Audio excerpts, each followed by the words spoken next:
hivyo wakati wa kubadilisha inakuwa changamoto. Utata umezuka baina wachimba migodi na mwekezaji katika eneo la Oshwal, eneo bunge la Nyali kwenye kaunti ya Mombasa, kuhusu kipande cha ardhi ambacho pande zote zinadai umiliki.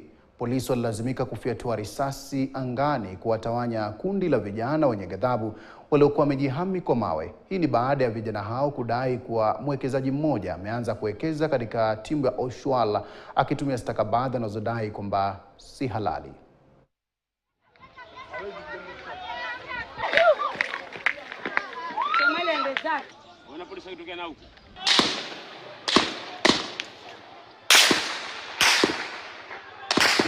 Kwa sababu yeye pia naye amekuja na ni bwenyenye mwenye mali zake, anataka kunyanyasa wananchi wa Ziwa la Ng'ombe Nyali, ambayo ni makosa sana. Hii timbo imekaa hapa kwa miaka mingi. Hii timbo watu wamezikwa hapa, watu wamefichwa hapa, watu wameuliwa hapa.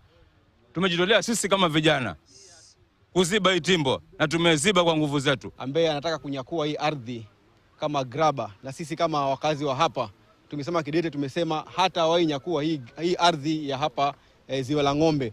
Sisi Ziwa la Ng'ombe tumesimama imara na ardhi zetu.